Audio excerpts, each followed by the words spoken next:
Bakal kembali lagi bersama kami di DG Financial. Kali ini kita akan membahas tentang saham MTWI atau Malaka Trust Women Insurance Tbk. Ini perusahaan asuransi ini sebenarnya sudah cukup lama ya. Kalau kita lihat dari tahun berdirinya, ini kayaknya salah satu yang tertua di Indonesia. Ini ada direktur utamanya, ada Fiense Harijanto. Udah ada direkturnya yaitu Harijanto. Untuk alamat kantor mereka ada di Malaka Trust Women Insurance Tbk, Jas Plaza lantai 7. Nah, bahkan kalau kita lihat di sini alamat Indonesia kayak sama aja ya. Nah, tahu-tahu sendiri. Biasanya kalau perusahaan yang apa, ini kan perusahaan umum. Nah, kalau biasanya perusahaan keluarga itu kan ada juga ya. Nah, kita bisa lihat dari manajemennya ini, apakah anak sendiri atau gimana atau saudara sendiri. Disajikan Rp6, nilainya dia satuan penuh. Ini nilainya satuan penuh dan bentuknya itu dia rupiah. Kas dividend meningkat dari 16 miliaran sekarang menjadi 43 miliaran. Deposito berjangka dia menurun sedikit. Portofolio efek dia meningkat. Nah, ini semua rata-rata meningkat ya kalau kita lihat di sini. Bahkan untuk piutang premi yang pihak ketiga dari 300 miliaran sekarang menjadi 526 miliaran. Nah, ini cukup oke ya kalau kita lihat kinerjanya. Aset tetapnya, nah ini bahkan meningkat. Asetnya itu semua meningkat ya.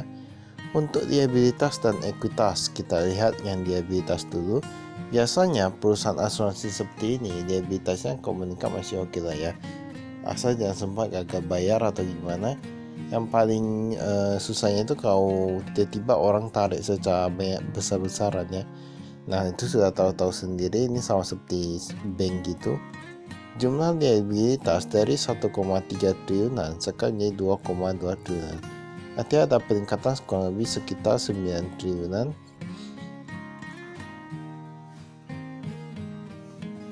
Lalu kita lihat ekuitasnya pun meningkat sedikit ya.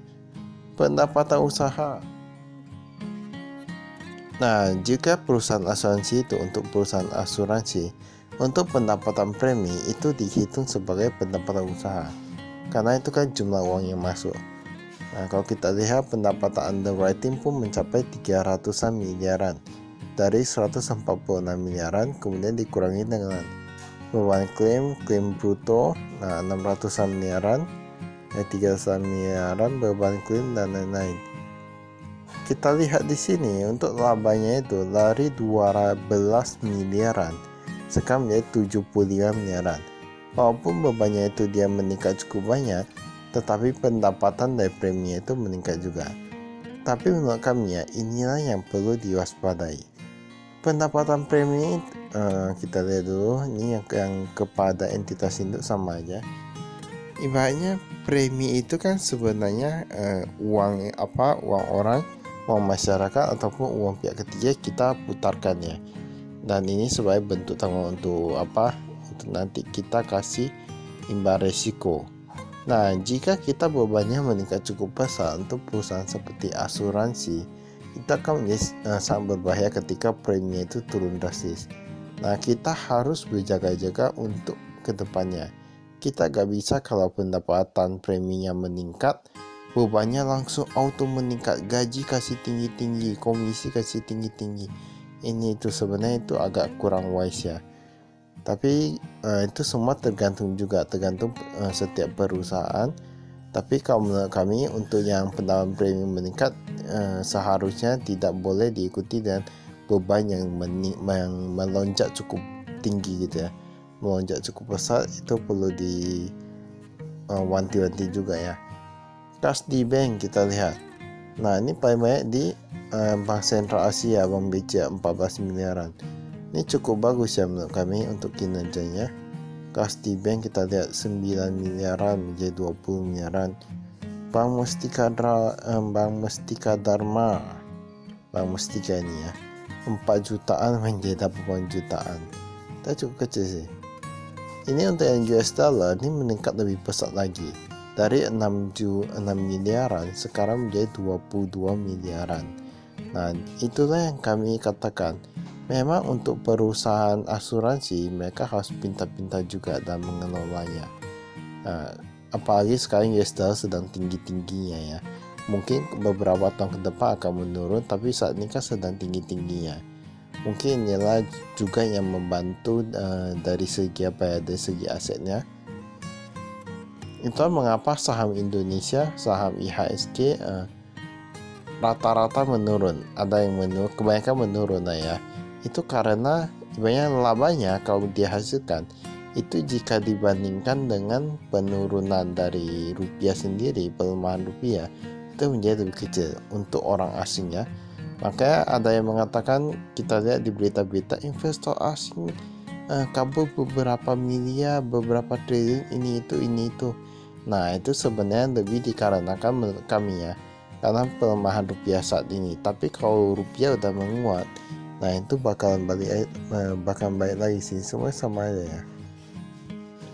Ini kita lihat mereka tadi tahun 2024 mereka udah taruh di PT Pertamina ya, untuk yang korporasi baru, obligasi pemerintah ini cukup banyak. Tapi memang kalau di sini obligasinya itu 8%, 10%. Bahkan tadi kita lihat ada yang 11%-an. Ini portofolio efek, piutang premi. Nah, ini kita lihat piutang premi ini cukup banyak, dan bahkan ini ada Aris Setiawan juga ya tadi ya. Nah, Aris Setiawan kenal gak? Lalu ini ada piutang premi, kita lihat ini cukup banyak. Yang berjatuh tempo 362 miliaran, ini cukup banyak. Yang lebih dari 60 hari 68 miliaran. Ini memang dia agak sedikit meningkat untuk yang berdasarkan umurnya, tetapi kita lihat ke depannya apakah bisa tertagih atau enggak. Sebenarnya perusahaan asuransi malahan kalau tidak tertagih atau nasabah berhenti di tengah jalan sebelum waktu yang ditentukan ataupun janji itu, terkadang mereka uangnya bisa hangus juga ya. Makanya salah satu keuntungan yang dimiliki perusahaan asuransi itu sebenarnya itu juga, dan banyak juga keuntungan yang dimiliki. Dan mengapa banyak perusahaan asuransi beredar? Berdasarkan jenis asuransi, kita lihat yang piutangnya ini, kebakaran ini paling banyak 228 miliaran dari 193 miliaran. Nah, lalu ada rangka kapal dan lain-lain. Ini ada jenis asuransi kendaraan bermotor dan lain-lain. Semua rata-rata meningkat ya kalau kita lihat di sini. Kendaraan apalagi?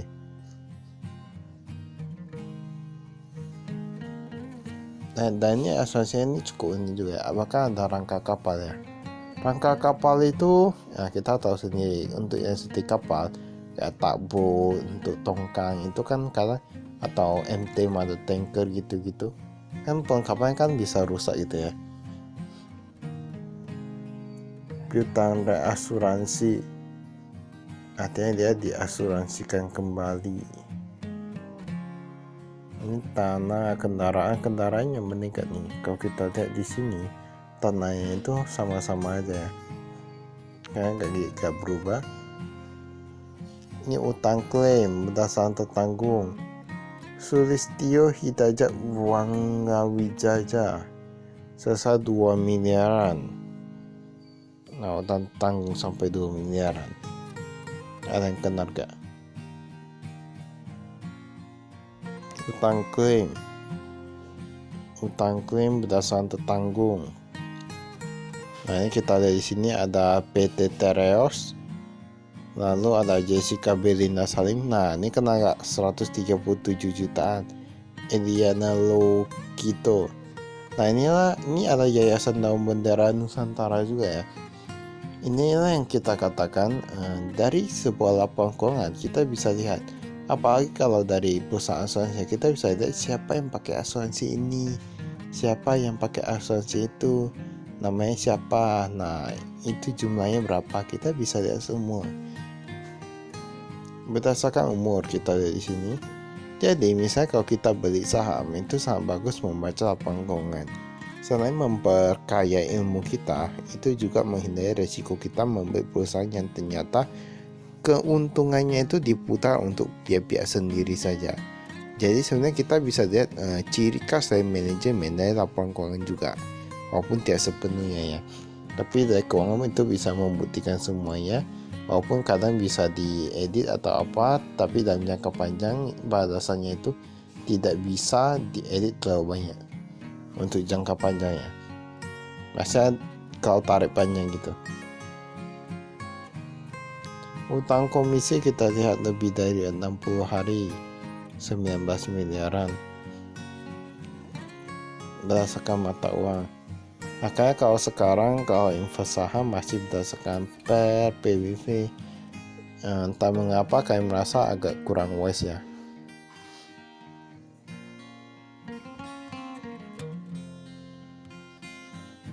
Beban komisi, beban klaim. Ini jenis polis, komisi dibayar, komisi reasuransi, beban komisi. Kalau kita lihat di sini, memang kebakaran paling banyak. Kebakaran 56 miliaran. Beban komisi ini mereka plus 91 miliaran. Kayak kebakaran paling menguntungkan ya. Soalnya kebakaran paling menguntungkan. Yang agak kurang menguntungkan itu kendaraan bermotor.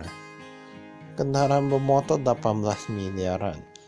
Menurut kami aja, tapi gak tahu dengan perusahaan asuransi lainnya atau gimana. Tapi menurut kami kayaknya untuk asuransi kendaraan bermotor itu perusahaan asuransinya itu gak gitu banyak untungnya, bahkan bisa rugi. Penghasilan, beban lain-lain. Ini hasil investasi mereka mendapatkan 27 miliaran dari 20 miliaran. Nah seharusnya ini merupakan hal yang terpenting ya, untuk penghasilan dari aset keuangan bagi perusahaan asuransi itu yang paling penting. Kalau bisa, kalau pendapatan keuangannya itu dia tidak meningkat, tidak boleh diikuti dengan kenaikan beban yang lebih besar daripada pendapatan keuangan. Itulah yang menurut kami ya, karena itu berarti kita hanya mengandalkan premi saja, mengandalkan uang dari nasabah kita. Menurut kami kayak gitu. Untuk perusahaan asuransi saya seperti itu sih. Itu pendapat kami. Beban usaha kita lihat gaji dan tunjangan dari 22 miliaran menjadi 35 miliaran. Nah ini meningkat cukup banyak nih, sekitar 13 miliaran. Tunjangan pajak dan lain gitu. Nah, ada komunikasi, beban pajak, listrik dan air semua rata-rata meningkat dari 46 miliaran menjadi 60 miliaran. Nah itu jumlah yang cukup banyak ya. Tapi kayaknya pendapatan keuangan ya sebenarnya lebih besar sih nilainya untuk yang bebannya. Instrumen keuangan dan lain-lain ini bisa kita lihat. Instrumen keuangan, aset keuangan diukur pada biaya perolehan, kas di bank, deposito berjangka, portofolio efek. Di sini paling banyak itu yang piutang premi. Kemudian yang kedua ada portofolio efek, kayak obligasi dan lain-lain gitu ya.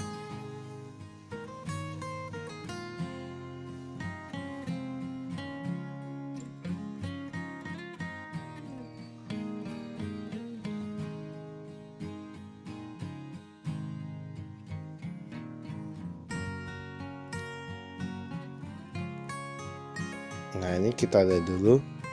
Ini ada apanya, segmen operasionalnya. Ini mereka dapat dari mana. Kita lihat yang 2024 ini ada jumlah laba rugi komprehensif, jumlah laba rugi tahun berjalan. Kita lihat paling banyak menghasilkan keuntungan itu yang dari kebakaran. Asuransi kebakaran menghasilkan keuntungan paling banyak.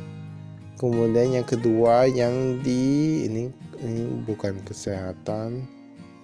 Nah yang rugi itu di kendaraan bermotor kan. Nah inilah, ini agak susah. Yang kedua di kecelakaan. Ketiga ada di kesehatan dan gitu. Yang lainnya itu ketiga dan seterusnya. Nah memang kendaraan bermotor ini entah kenapa asuransinya jadi agak begitu gampang ya. Baik, itu saja dari kami. Sekian, terima kasih. Saya investasi.